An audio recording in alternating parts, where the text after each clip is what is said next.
What's up, Starcraft fans? Today we're doing the tier list for Coldest Void on Oblivion Express. Brian, let's hear the mutation. Oblivion Express is the map where we have to destroy trains. They come in from the west, mainly along 2 tracks, and we have to destroy 9 of them to win the game. If we miss more than 1 train on brutal difficulty, we lose the game. Void rifts spawn every 90 seconds, starting from 220. They continuously spawn units until destroyed. Void reanimators revive fallen enemies. Storm clouds move across the map and damage and slow your things inside them. So we have Stixbender and Bauman Marketing in the call with us today. How are you guys? Fantastic. Fantastic. First try. All right. So, Stixbender, how do we rank the commanders this week? This is a mutation all about map management and handling spawners everywhere. Obviously, Void Rifts and Void Reanimators both have a common thread. If you don't kill them quickly, then you die. You really need to get them off the map as soon as possible. Yeah. You need to get them off the map as soon as possible. Unfortunately, Oblivion Express is a really terrible map to have Void Rifts on because the rifts can spawn in a lot of places from the start of the mission. At the start of the mission, Void Rifts have a very helpful limitation where they can only spawn up to a certain distance away from the player main bases. Unfortunately, Oblivion Express puts you directly in the center of the map, which means you have a whole circle around you of that radius. Okay, you heard it here first, guys. Stixbender says Oblivion Express is a terrible map. There we go. That's our takeaway. Oh no! So, anything else? Good news. Unlike in previous generations, the first time around, you can expand this time because Blizzard doesn't work the way it used to. All right. So, how about you, Bob Morgan? How do we rank the commanders this week? I would just add to that what Stixbender says that for early games, it is kind of good that you have narrow ramps and high ground advantage, but when they start flying from the rifts, then you have to have defenses on all sides because they just fly in, so that's also not pretty good. But Commander, you either shut rifts down fast or you have to have something that can hold. That's the thing, so that's how we should rank them. Eloquently put. All right, let's begin. Abathur, where do we have him? Okay, Abathur is very good in good hands, but terrible in less terrible good hands. Luring. Now I suggest luring on the right side. Well, you usually lure on the right side, but before blizzards arrive. But then you have to, when you start killing stuff, then you better kill a lot of stuff fast because reanimators will come, and then it will become pretty bad. So you should, if you cannot have 2 brutalists pretty fast after you start killing stuff, then you are in trouble. And also you need to have those brutalisks by the time 220, and that's pretty hard on that map. So, but if you manage to do that, then Abathur can be pretty good. Swarm posts are good for keeping ramps safe. The Ravagers are really good for killing everything else. So I put Abathur in A tier. A tier. Okay. How about you, Stixbender? Basically, Abathur is like, if you can get your brutalisks out early enough, it's really easy compared to everyone else. The one problem is that getting your brutalisks out early does mean killing enemies early, and that kind of sucks because reanimators start spawning as soon as the first enemy unit has died. Yeah, they will not actually start spawning any reanimators until then. So yeah, there is that, which is a bit of a pain point for Abathur. Yes. But even still, if you get your 2 or 3 brutalisks out, the game becomes so much easier if you have an Abathur of 2 or 3 brutalisks than if you have almost anyone else. It's just the whole problem of getting to that point is a bit of a bumpy ride sometimes, unless you are really confident with Abathur, in which case it could be easy. I would say Abathur can go in A tier. Okay, both of you have Abathur in A tier. Let's put him in A tier. Prestige-wise, you want the second prestige or no prestige? Second one. Second one? Okay, yeah. Abathur goes in A. Alarak, where do you have him? Now that P3 exists, he does have a pretty intimidating early game. So that can help him actually be able to, be a contender and competitive option here. However, you do still have the problem that the mothership does come out slightly too late, so it's still like a little bit bumpy with the first pair of rifts. Yeah. And you, more importantly, still have the issue of it's just so much when it's both reanimators and rifts at the same time, and your mothership can only be in one place at once, and then you have to have Alarak hero unit in the other place. So there's going to be a lot of, can you handle handle having 2 hero units, one of which has decently high microcommands, and the other which, honestly, you can just move command. If you can handle having 2 heroes, often in 2 different places, Alarak's probably a really good option. So I would say Alarak probably B tier. B tier? What do you think, Paul Marketing? Yeah, I agree. B tier could be good because you need no higher than B tier because you need a lot of micro and micro separate control groups, and also you cannot just make void arrays because you have blizzards around, and I don't think void rifts would be good here. Just the mothership, and then probably go robo. And it's not easy to manage, but if you can manage, then well, there is a pretty good firepower to that army. So I think then you will be able to handle it, and overcharge also helps pretty much. So especially for early game. So yeah, I think B tier is a good option, good position here. Okay, both of you have Alarak and B tier. Let's put it in B tier. Prestige twice. You want the third one, right? You still want the early mothership. Yes, you need the third one. You literally need the third one. Otherwise, Alarak is kind of terrible here, actually. I will note that Alarak is really good, and therefore he's B tier. Everyone's going to be pretty low here because holy smokes, this is not an easy mutation. Correct. Let's put Alarak in B tier. Arcturus, where do you have him? Yeah, Arcturus. Arcturus actually could be pretty good, but until he runs out of steam. Although you have Earth Splitters, so yeah, Arcturus actually. I can always forget about Earth Splitters. I don't play them much. But yeah, you can drop bunkers on the rifts. Earth Splitters can kind of deal with the trains. And the only question is, should you go Toxic Tyrant or Merchant of Death? I would actually go for Merchant of Death because you need to early game. I think if you go Toxic Tyrant, you're gonna get overwhelmed. So Arcturus, A to S tier actually. Okay, what do you think, Sixbender? Yeah, so basically, if you're trying to solo this, oh boy, Manx is gonna have a rough time because of the early game and how he has a particularly weak early game in general. There's only one known instance of a Manx successfully soloing this, and in that, he let the first train go because that's how rough your early game is, trying to get everything put together for yourself. However, once you have things put together, and if you have a teammate with any semblance of early game presence at all, you get the Earth Splitter set up, and suddenly everything becomes super smooth sailing. Void Rifts explode to Earth Splitters in moments, so you don't have to worry about hunting down Void Rifts. They will explode to Earth Splitters without you having to even leave the front door. Trains don't exist once you have enough Earth Splitters. This map is so easy for Manx. As soon as he gets his Earth Splitters online, they just obliterate trains instantly.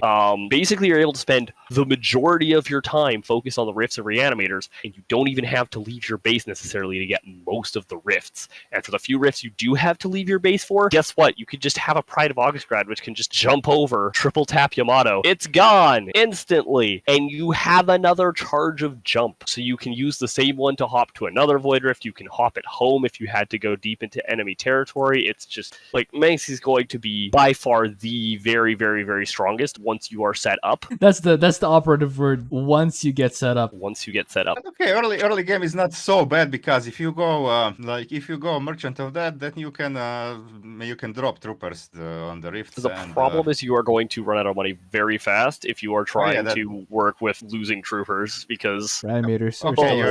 There's so many trickles. There's so many rifts. There's so many reanimators, and they start at 2 minutes. Yep. It's so much to deal with. It's a lot. really easy to underestimate both Void Rifts and Void Reanimators. If it's Void Rifts alone, Arcturus can probably do it without much trouble. But if it's both of them, the Reanimators start reviving stuff continuously, and they have 450 health. So your early Marines or early troopers have to bust down 500 health Void Rifts and then 450 health Reanimators every time.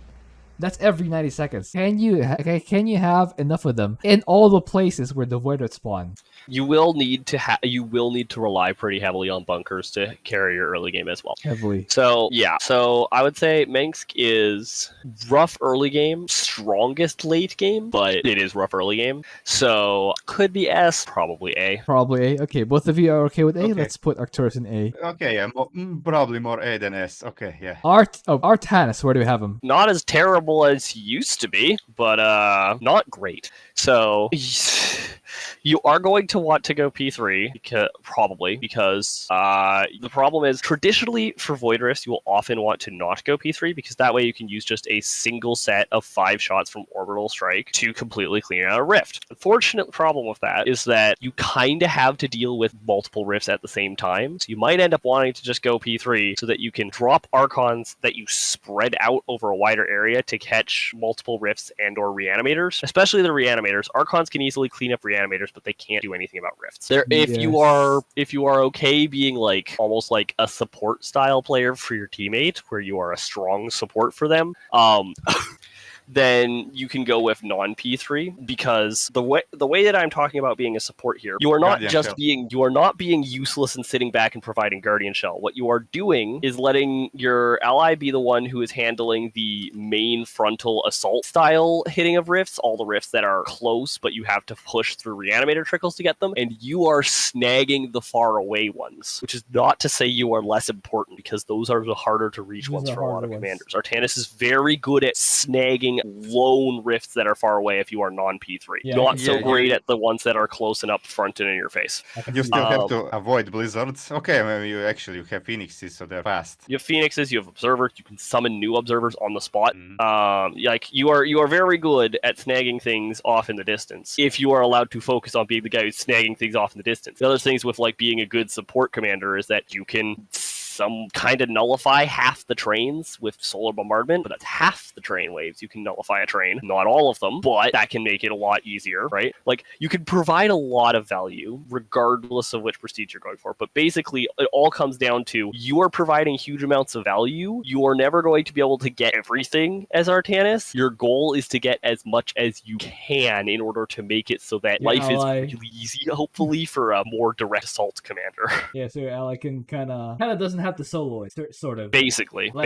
I would say C tier. C tier. What do you think, ball marketing? Yeah, I agree with C tier, because if you are the one who has to carry, well, you cannot really carry with Artanis. So your best value is just what he said, to snipe the far rifts, to use the solar bombardment on the critical trains, and Tempest. I would suggest Tempest to stay out of the blizzard range, to stay at home while sniping trains from home. Because Artanis has no regeneration. That's pretty much it. So yeah, C tier. I will note Phoenix can lift Void Reanimators. Nice. Oh yeah, which does turn them off. Not the hero Phoenix, by the way. The unit Phoenix. Yeah. Yes. Yeah.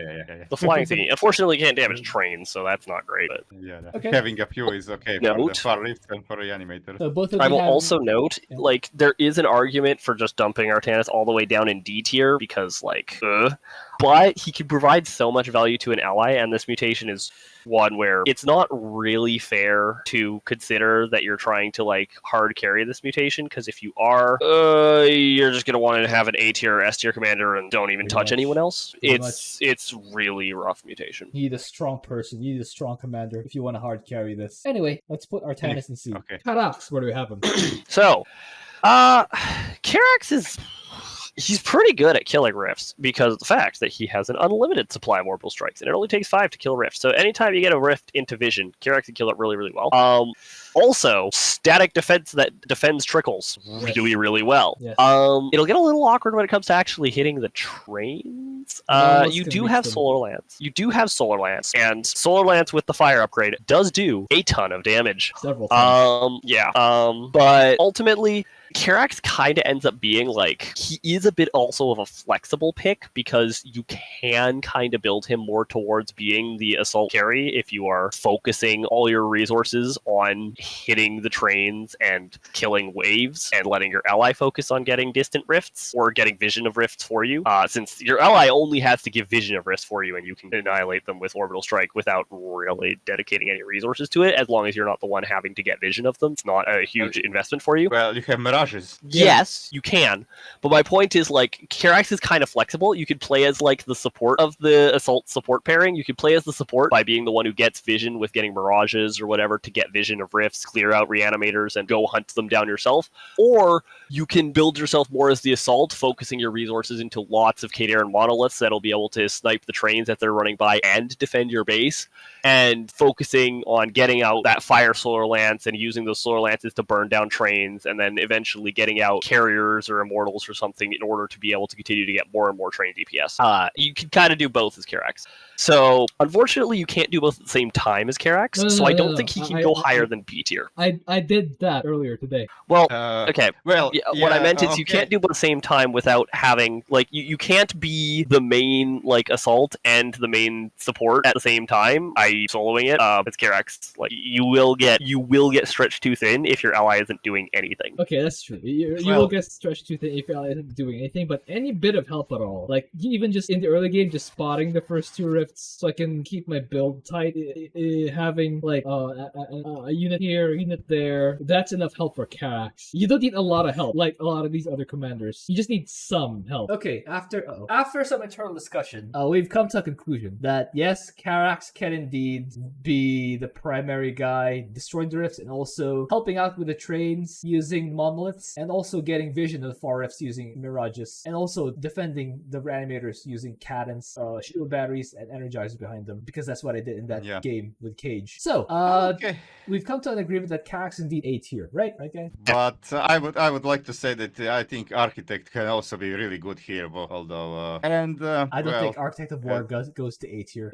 Architect of War is probably B tier, but Solar Celestial is A tier. I could see Architect of War not being that much worse than Solarite Celestial, but it is definitely, I would say Solarite Celestial is going to be more versatile. As long as you agree, that's fine with me. Let's put Karax in A tier. Kerrigan, where do we have him? Kerrigan, oh boy, Kerrigan. Early game catastrophe. Early game is like, what do? You make 6 Zerglings, do you try to kill 1 Rift and they die as soon as Rift wants something? Yes. If you can even have them by the time, probably not.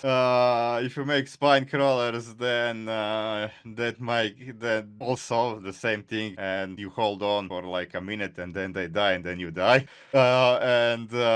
Kerrigan. Later, it's not that bad because you have the Omega Warriors, you have the mobility, you can you have the immobilization wave, Yes. you have you can use Brood Lords. Yes. But early game, all because of the early game, I think that should be like D tier. Okay. Because before she's out, you're just dead. What do you think, Stickspender? So, first up, I say Spine Crawlers are in fact actually a really good sack defense, and you will need them before Kerrigan comes out, because you're going to have to scramble a little bit to handle the fact that Kerrigan only comes out at 4 minutes, and the first set of rifts comes out at 220. However, literally the instant Kerrigan comes out, the map stabilizes immediately. She is very good at running around killing rifts. I will also note, Kerrigan, one of precious few commanders who was able to solo this mutation before the Prestige patch came along and gave a whole bunch of people new options to manage to pull it off. Yes. Kerrigan is actually pretty... I think it was before. At the very least, she does solo it using P0, because you need to have Kerrigan, the jumping around version of Kerrigan, in order to handle the Void Rifts, and you need to have the full Q damage, and you need to have Worms, so yeah, you have to use P0, basically. Like, P0 is the way to go here for Kerrigan. But the kinetic blast also deals with the rifts kind of pretty good. Yeah, but then you're too slow. You're literally way too slow if you can't hop around the map. That's the truth. Yeah. So, you will want to use P0 Kerrigan here. Because you want to be able to get around the map as fast as possible, and then when you get there, you want to kill rifts as fast as possible. P2 slows down killing rifts, P1 and P3 slow down getting around the map. Both very important jobs that Kerrigan needs to be able to do. However, the advantage is early trains. Kerrigan can kill it literally by herself. She doesn't even need units for that. Early Void Rifts and Reanimators. Kerrigan can kill a bunch of it literally by herself. Doesn't even need units for that. Spine Crawlers are actually Spine crawlers are actually a really strong static defense structure as far Yeah, as vanilla static defense structures go. They So build, for the early game, they build long. You need a spawning pool, then you need to build them, and then your economy option. suffers. That's your the early option. economy is going to be a bit of a meme. Yes, this is true. But the point is more that the trickle, early on at least, pre-air units, the trickle is going to, not only is it going to be like no air units, so you can just rely on spines and mostly spines and like a queen or two, but also spine crawlers, one of the things that makes them a good basic like static defense unit in like vanilla spine crawlers terms is that they have 2 base armor. So a lot of the smaller units are really they're really more effective than you would expect against things like marines and zerglings and zealots because of that 2 base armor. So the key thing, basically, the key difficulty for Kerrigan is going to be handling that transition from early game where everything is handled by Kerrigan and a couple of spine crawlers to hold the ramps from trickles, and Kerrigan just has to run around killing literally everything while the ramps are protected from trickles, to transitioning into actually having an army that can help you out, which will probably end up wanting to be Mutalisks because they are fast, and getting around fast is your biggest concern here with Kerrigan. Not necessarily raw assault strength with on blizzards fight. around, it's kind of hard to dodge them, especially with air units. Okay, so the key thing is that remember that flying into a blizzard is better than flying in the same direction as it, because that'll get you out of it sooner. And if you do that, your Mutalisk can technically survive a blizzard flying through it the whole way. It's very painful. They will be at like 1 hit point at the end, but they can survive it. And then your Mutalisks regenerate their health very, very quickly as soon as they stop taking damage. So if you are able to get through the blizzard, as long as it doesn't happen while you are actively fighting something, you can run through the blizzard and then you can let your Mutalisk heal up over the following seconds. It is a bit of a problem. Kerrigan is somewhere between A tier and B tier. A tier and B tier. Okay, ball marketing, where do you have him? I don't know, that's pretty high for B. Okay, maybe she's not D, but I don't know, A to B, that's pretty high. I mean, someone has soloed this mutation using Kerrigan. That doesn't make it easy. That someone is really, really good. I agree. How about B? 2 summons, technically. Star. I don't know. But technically the 2 summons also applies to P3 to Haka, so. Yeah. This mutation is one of the most prestigious mutations, so if it can be sold by Commander, people will figure it out. The Haka is easier. So, I don't know, I would put no higher than B tier. No higher than B tier? Okay, then settled. B tier it is. B tier is fine. B tier it is. Okay, there it is. Kerrigan B tier. Let's move on. Nova, where do we have him? The issue of, hey, how do I live until 4 minutes? And answer certainly somewhat feels like that's the neat part. You don't. Yes. Especially since with Nova, you are definitely going to want P1 here, and you are definitely going to want Starport first, because you will need the firepower of having a whole bunch of Liberators. Oh my goodness, you will need it.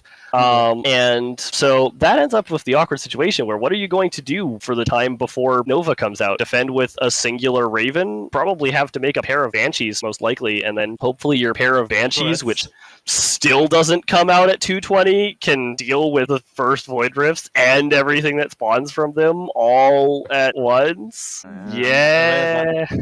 Maybe some railgun turrets. Railgun turrets? Yeah, maybe, but you're having to kind of spend all your money on getting the starport out and then getting any units out at all. Yeah, but it is doable. It is doable. So yeah, it's doable. I would say Nova is definitely on the more side of being like an assault commander who needs a support, I would say.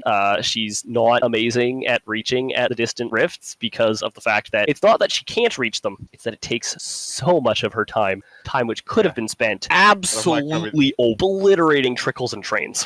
Yeah. You need a lot of micro with Banshees to actually kill rifts. Yeah, you're gonna want to transition to just being, I am Liberator guy. I vaporize literally anything that gets into the circle. Okay, and just have the pair of Banshees to help with the rifts rather than the pair of Banshees is they're there to survive until 4 minutes, and then maybe they can be helpful wandering around the map as the game goes on. But like they're kind of leftovers if you have extra, APM and attention to spare. Yes, to actually use them. I would say I would put Nova into C tier. C tier. What do you think, ball marketing? Yeah, I agree, because the rifts are a problem for her. Early game is the problem, and and late game, okay, main objective is no problem, but even Reanimators, because you can kill them with Liberators, kind of equal contribution as, say, C tier is okay. Okay. Prestige-wise, you want the first one because you need a lot of Liberators. Let's move on. Raynor, where do you have him? Not that bad against the Rift, but Isn't? well, you have battle cruisers, you can drop marines early, but the thing is, No, he's those marines bad. don't kill Rift very fast, No, he's and you bad. cannot produce them very fast early game. 2-2 So and die. I want Barracks also, to overpower a Rift by just dropping on it after it summons. 2-2 and die took over 2 hours to beat this with Raynor. This is a complete nightmare. 2 Oof, hours. yeah. okay, so who was Raynor? I was You Raynor. or him? I was Raynor. You were- Wait, I and also how did. did you- I also did Stukov. Stukov was much worse than Raynor. Yeah, Yeah, they're both so- pretty terrible. That was pretty terrible. So how did you kill? You were the Rift killer if you were Raynor, and So, yeah. So Raynor, what we do with Raynor? Okay. I just shared a personal Uh, experience with Raynor. I didn't even try this with Raynor, so I don't know. I I mean, I did. know he can drop units to Rift, so that can be a little bit of a hell, and he can also scan, but Dropping units on than Rifts that- doesn't work. I'm just gonna. It just doesn't work. The most helpful thing about dropping units on Rifts is if you drop a Marine on a Rift, you now have gotten vision of it. So if you have someone actually useful, like a Karax, they can Yeah, use Karax. that. Or maybe it can let you call down Duskwings. Duskwings too. Yeah. Dusk, like your top bar is pretty okay at clearing Rifts. Also, Basically- the way Raynor gets rid of Voidus is using the Hyperion and then teleporting out to do Yeah. some other things, like putting a point defense drone on your ally or near a ramp where you're gonna fight stuff that shoot, and then just dealing splash damage to dangerous units like High Templar, Vipers, siege tanks, that sort of stuff. That's how you use that. By the Hyperion. way, did you guys know that Hyperion's the splash damage of the Yamato doesn't slash the cloaked units? Oh my That's goodness. just a side note. That's just a side note. Okay. What? Please continue. Really? Yeah, Please if you fight, for example, Basically, here's what Raynor does provide. Here's what Raynor does provide. Raynor provides, he can do some distant rift sniping, but it's based on long cooldown top bars. It's very, very good distant rift sniping when it's off cooldown. The cooldowns are long. And you do not want to go P3 to shorten those cooldowns, because if you are massing air units, you're so dead before anything comes out, and they're not even that useful in terms of their actual effectiveness on like the home front. Like, no. You don't want to go P3. You want to go... I would say P0, maybe Yeah, P0 P2. sounds good to me. No, You but, will want to rely but heavily. I didn't mean battle cruisers like rushing. I mean using them late game. Well, you Yeah, have, you can pop out. army You can pop out and, a pair of make battle cruisers four late of game, for them. sure. Make just 4 battle cruisers for late game. That's what I Yeah. mean by battle cruisers. And For they sure, are pretty- it is. Yamato pretty good does addition. 2 tap void rifts. Yes. Okay. Yeah. Letter. So Raynor goes in D tier, I would say. Like I agree. you are able to be a support. You cannot be the assault commander. Like, you have to be the support commander here, like the one who's like making life a lot easier for your ally. Moderate support. Okay. And I'm Okay. not sure you're even that good at it, because like you can snipe distant rifts. Hyperion is a great map stabilizer when it comes off cooldown. The battle cruisers can snipe distant rifts once you get them. On the bright side, your ramp defense is really good. Actually really good. It turns out Raynor's bunkers and tanks are both really strong. Yes. But yeah, it's oof. Raynor is D tier, possibly E tier. It's rough. It's rough. Raynor is not great. Those of you who watched the video, you know.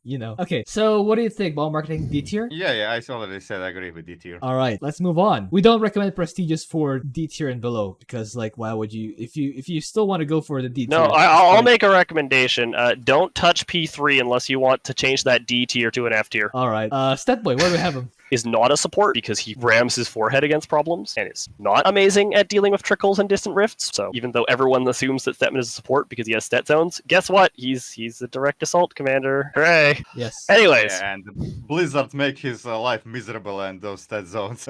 does it? That's, Well, oh yeah, I guess it does turn off satellites, which is Yeah. inconvenient. It's a total turn off.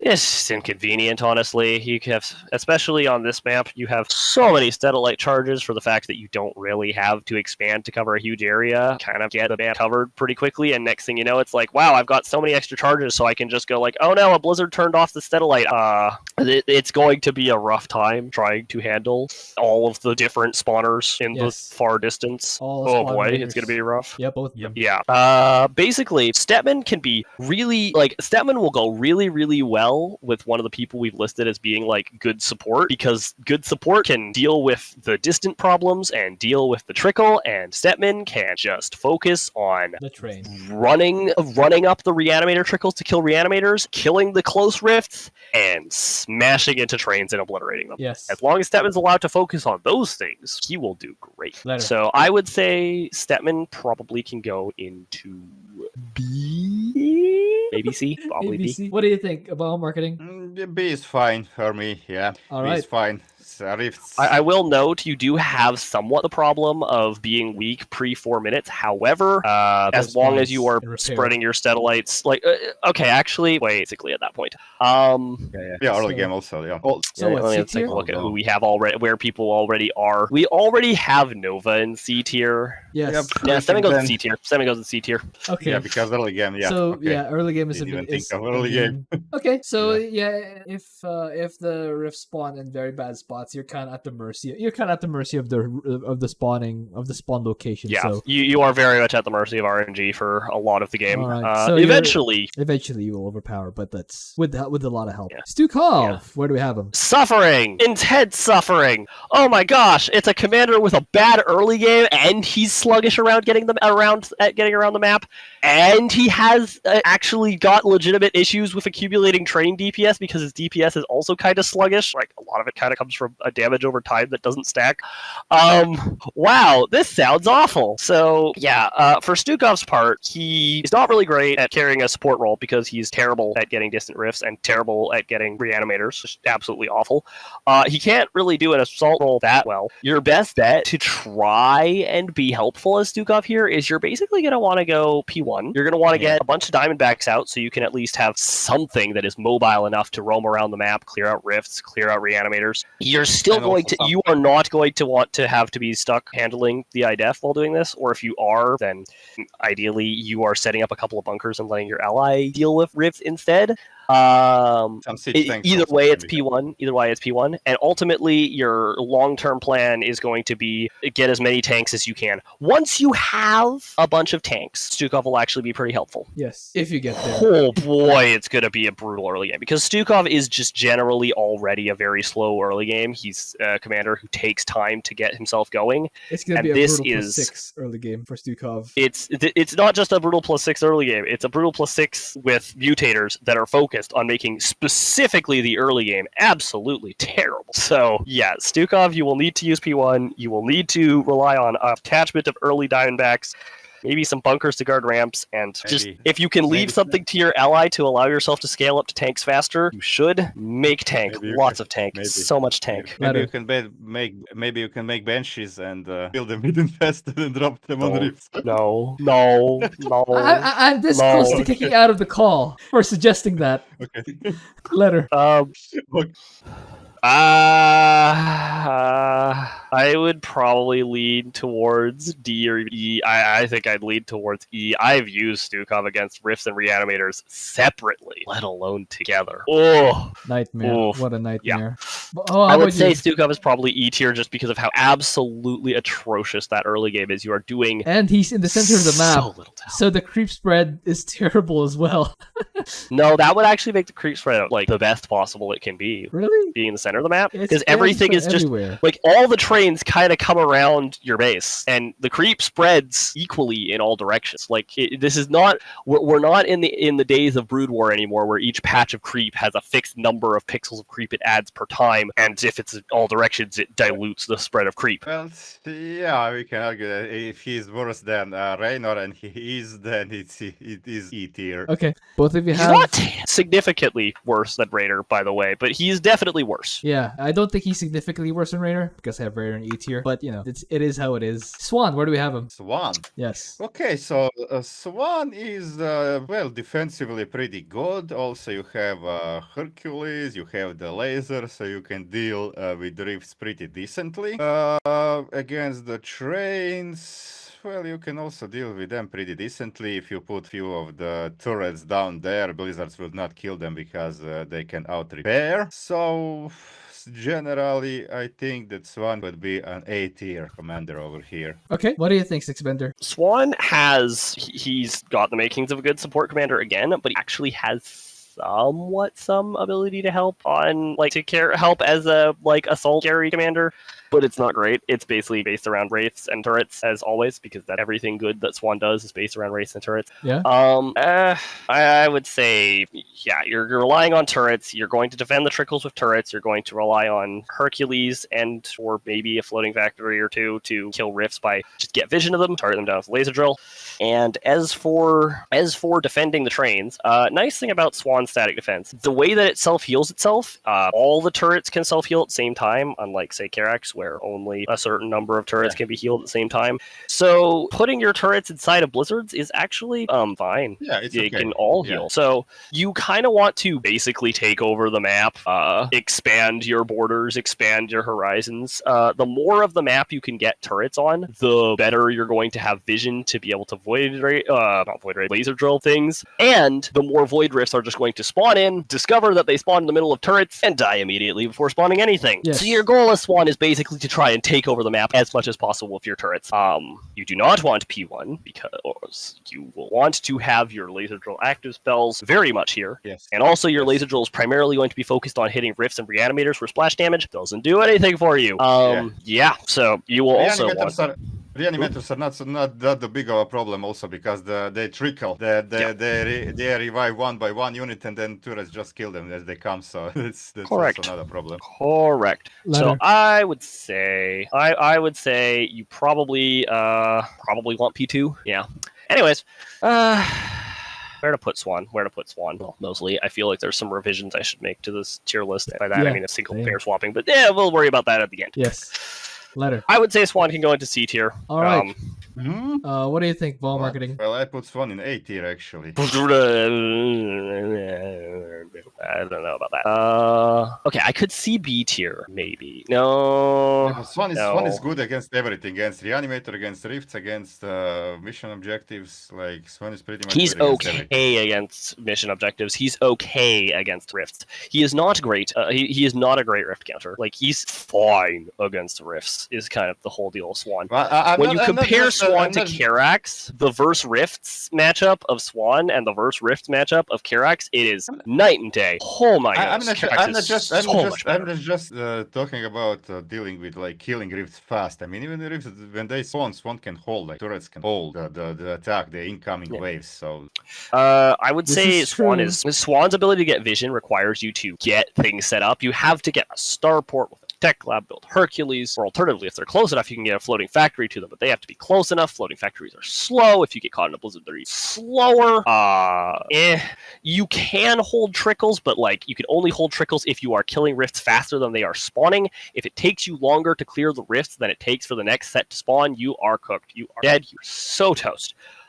You are not going to handle the trickle if it's getting bigger constantly. And you're definitely not going to be able to expand yourself out onto the map if the trickle is getting bigger constantly. No, Swann is nowhere near the level of Karax, I would say.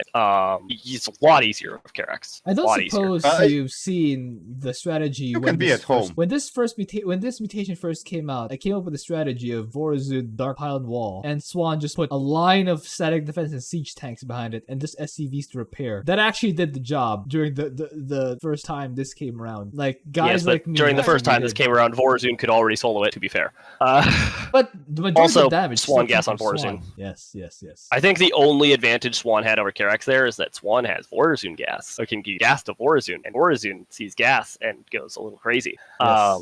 Anyway, other than that, if it weren't for Swann gas on Vorazun, the legendary synergy, I would say you probably could have had an even easier time if you swapped out the Swann for a Karax. Also, that's before we buffed buffed Karax a million times. True, that's before we buffed Karax a billion times. We also buffed Okay, Swann, but significantly fewer times. Okay, but for early game, okay, I agree. For early game, Swann has a little bit harder than Karax. What we put Karax in A tier, right? So I don't think could see Swann B tier. B One maybe, again? but not C. He's not C. He's not C. Oh, don't say B, that N word. maybe, but Okay, sure. I personally feel like you're overestimating how quickly Swann can get himself established, and it's actually going to be really painful, and you're probably gonna find that he's more close to C tier, but I'd be okay putting him in B tier. Okay. you also good enough have for me. Ares. Or... Good enough You do for have me. Ares? So that's good enough for me. Let's not belabor this any longer. Prestige wise, you want the second one? Yes. Yes. All right. Yes, you do. Tychus. Absolutely. Oh, also, if you end up with an enemy composition that outranges turrets, cry. That's what. Yeah, that you cry. There is no enemy okay, the siege. There is no enemy composition Tempests, that Brood outranges Lords. the laser. No, they don't outrange when you're P2. They don't outrange. They do. P2 missile turret has 9 range, and Brood Lords and Tempests have 10. But the Really? laser drill has 500 Correct. range. The laser drill has 500 range. Yes. However, if you are having to kill every single Tempest and Broodlord with just the laser drill, oh boy, you are going to suffer. This is why I've suggested that. Man, it would have been nice if like P2 Swann gave a buff that was like comparable to most prestiges instead of such a tiny buff, and gave a 200% increase to the effectiveness of all the upgrades. Mostly because that would just mean the critical threshold of missile turrets now would have Or at enough least- range to hit Or all enemy air units instead at of just least- failing as soon as Tempests or Broodlords show up. or at least fix that buff, but that bug. I mean, I consider it a bug that the suppression, the drones don't do anything faster. All right. Let's move on. Tychus, where do we have him? Tychus, well, of course we want Lone Wolf over here, and Tychus is really good overall. The best. Well, you can spread around. Each outlaw can hold his side.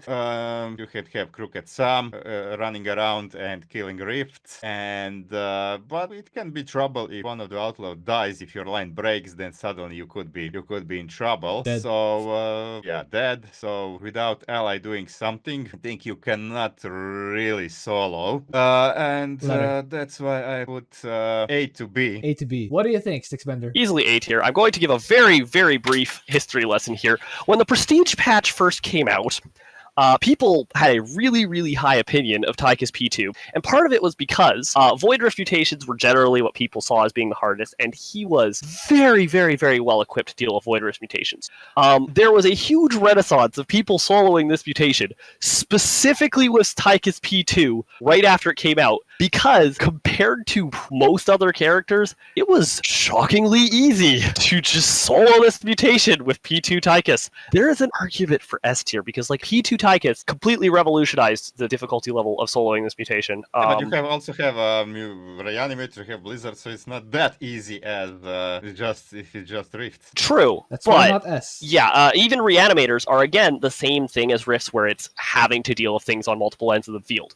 Lone Wolf Outlaws will easily handle the trickles completely and can attack move up the trickles towards the Reanimators. Anytime you see a trickle coming from a direction, you can grab one Outlaw, you can attack move it in that direction, it'll find and kill the Reanimator.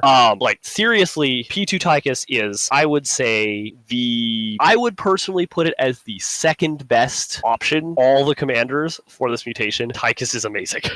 The only reason I'm hesitant to put it in S is because I was kind of thinking of putting just one S tier in this whole one, just because of how rough this mutation is. But I'd still consider it for Tychus and like letting him be a second S tier. I think that P2 Tychus is very, very good. Okay, so are you okay with A? I'm okay with A. Ball marketing? Okay, can be A here. All right, let's put Tychus in A tier. Prestige-wise, second prestige. Vorazun, where do we have him?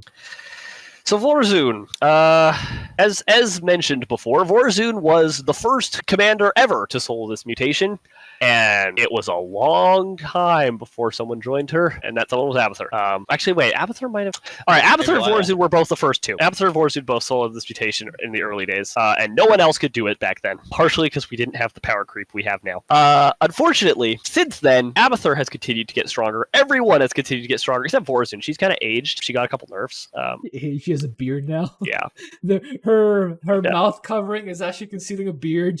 Yeah, Vorazun kind of turned into an elderly grandma, an aged one. Her double sight is now a walking stick. Yeah. Ugh.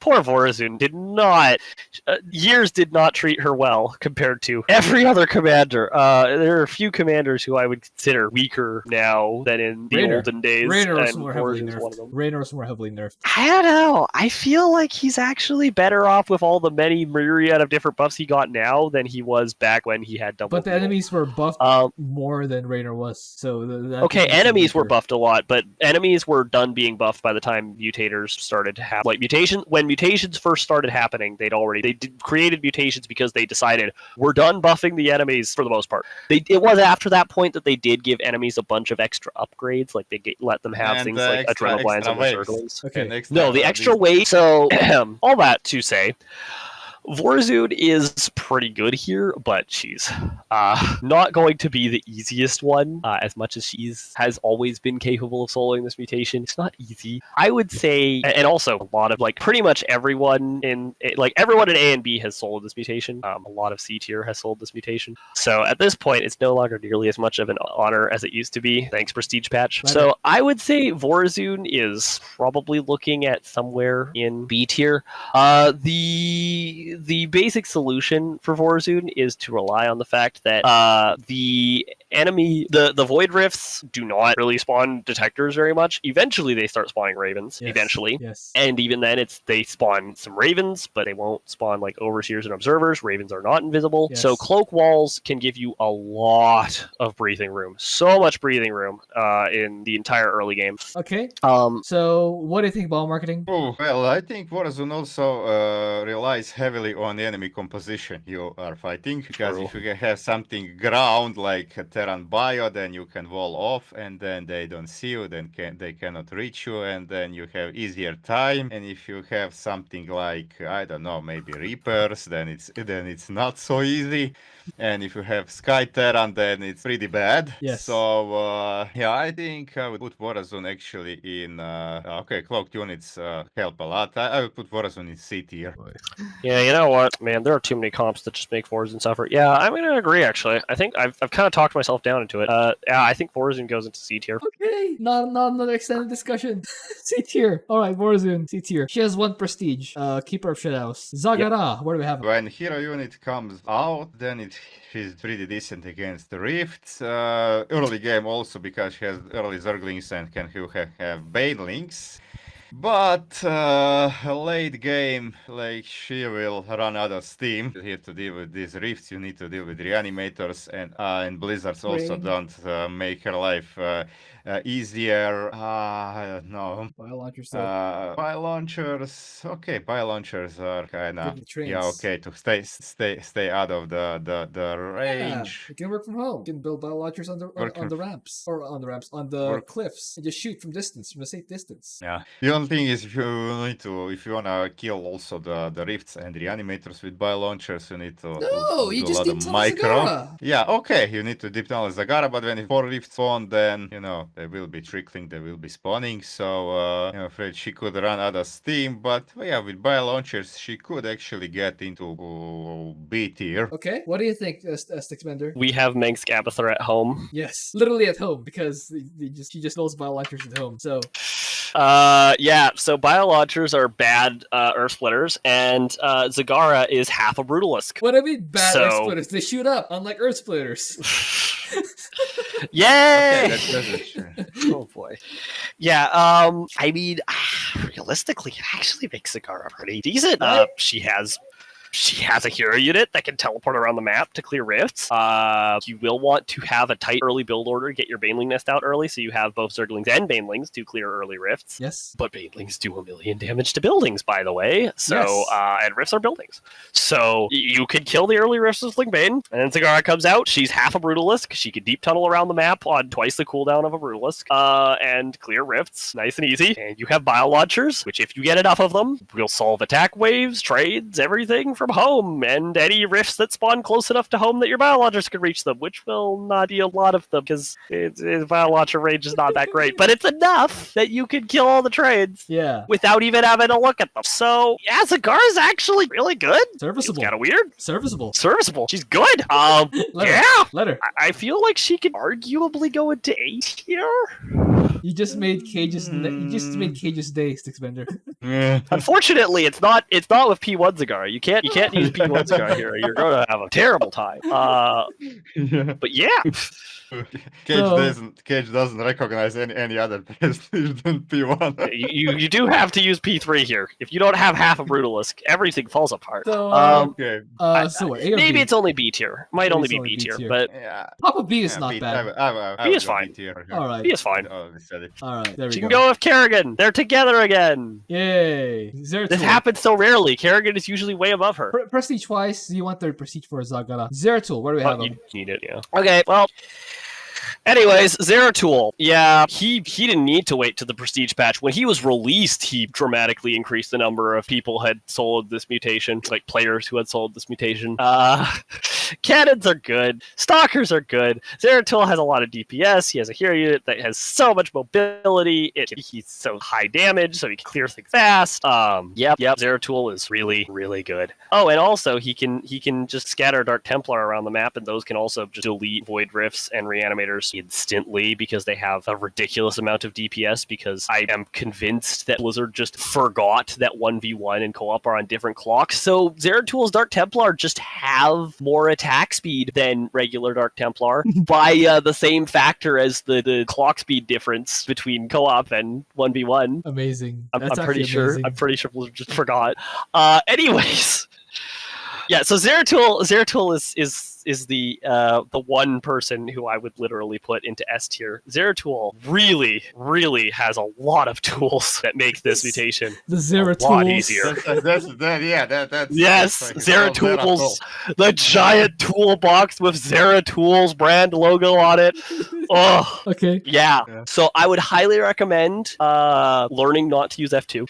Learning to use Scatter Dark Templar around the map. Your Dark Templar are tanky enough that they will see a blizzard and they will say, huh, cool breeze today.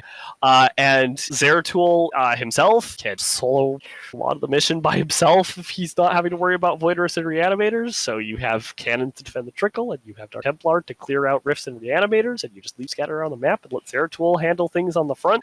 And eventually, trains will become tanky enough that Zeratul's hero unit can't solo them. I think Zeratul's Dark Templar are like the highest trained DPS in the entire game. My goodness. All right. So yeah. Okay. What do you think, well marketing? Yeah. Maybe. He has an argument to S. I would put like A to S only because you need to micron separate sides and spread a lot of units around. But yeah, arguably Zeratul can be the strongest commander if played correctly for Okay. this mutation. Good enough for me. Zeratul S tier. Prestige twice. You want the second one?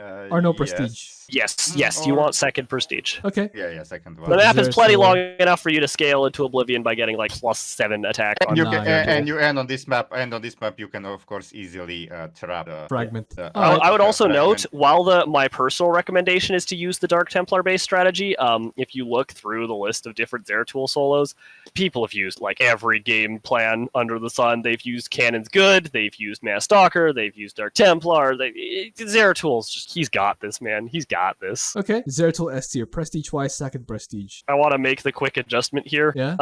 So first off, I discovered one. Oh wow. there is a Phoenix solo, and it turns out I underestimated Keldalis. I apologize profusely to Keldalis. I should write a letter of apology, a formal letter of apology to Keldalis for underestimating his great strength. Okay. Yes, but he can. Also, I'm looking at all the people who are in C tier, and actually quite a few of them are pretty decent. So I'm thinking we drop Artanis out of C tier, and I'm thinking we switch Phoenix into C tier, because Phoenix apparently is better than I thought, and Artanis felt a lot more comfortable in C tier when he wasn't next to Phoenix, Stetmann and I think Horner. Phoenix more relies on the enemy composition. You know, if you have air compositions, then Phoenix might suffer more. That's true. Okay. This is true. Are you okay with switching the bomb marketing? I think they're okay. Okay as Well, they either are, way, or okay as switched? I think even if we don't move Phoenix up out of D tier, Okay as they are. Okay as they are. I think even if we don't move Phoenix up out of D tier, I think Artanis needs the demotion, because I was kind of expecting C tier to look a little bit weaker than it is. Yeah. Does Okay. Artanis belong in the same tier as Problem. Vorazun, Stetboy, Nova, Han, and Horner? No. Of course. No. Worse. So Okay, then we can get Artie in D tier. If C tier was like the range from Han and Horner to Artanis and didn't cover that many commanders, I'd be fine. But it covers a lot of commanders, and arguably Han and Horner isn't necessarily the strongest one there. So no. all right, I like this. I like this. It's a pretty evenly distributed tier list. Who's top of A tier? Tychus. Tychus. Not even close. Followed by Tychus. Abathur. And then I think that's it. That's the order. really, I think Karax should be. Maybe Karax above Mengsk. Yeah, I had a. Yeah, they're tight, but sure, Karax above I Mengsk. think Karax is really nice. Okay, who's top of B? Zagara? The Haka. If we have the Zagara- Haka there, then The Hawk is not B. Look, Wait, The Haka is not B. Okay, so where do we have the Haka in the end? Are you not Nay, looking at the it's B+. tier list? It's literally in Discord. I'm streaming the tier list on Discord. Do you not see it? Ah, okay. Oh my Donnie, I you should, did this. and- Oh my Donnie, you did this whole thing without looking at the tier list. Oh my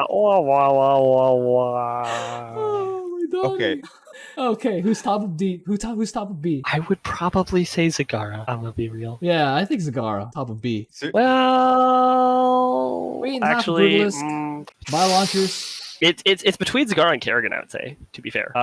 Actually, I might put Kerrigan higher. Yeah, you have to worry about Mutilis with Blizzards, but you have to micromanage bio launchers so much as Zagara. Yeah, no, I'm gonna put Kerrigan higher. I'm gonna Alright. put Kerrigan as the top of B. All right, then Zagara, and then And then Alarak Swann. Alarak Swann. All right, who's top of C?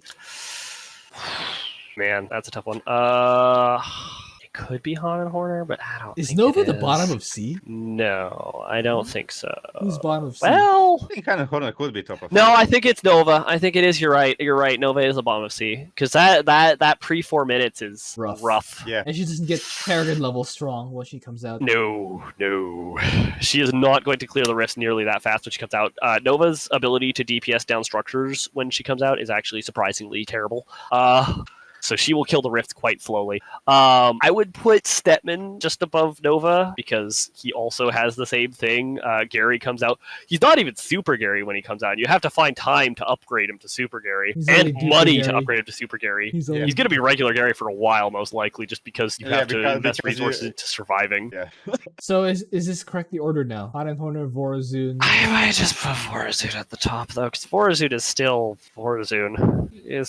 And P3 Vorazun is a significant power bump over P0 Vorazun. Do we consider the train bugs here when you hit time stop? No, I wasn't considering that at all. Kind of forgot about that. Okay. Yeah, you could bug trains with time stop. It's very I don't helpful remember for how to do double that. trains. If you Someone hit probably remember how to do if that. you hit the time stop when the escort stops walking, but just before it stops following the train, it will force the escorts to not follow the train. So you basically have free. They just train kind of get kills. amnesia. Yeah, it's free train kills, which is very helpful on the double train sets. It's basically 4 free Okay, trains. so that does it. Vorazun is the top of C. It's not even close, because like she was already. I was thinking probably she'd go in top of C, completely forgetting about that trick. And now if you add that trick, top of C. Okay, top of D is Phoenix, right?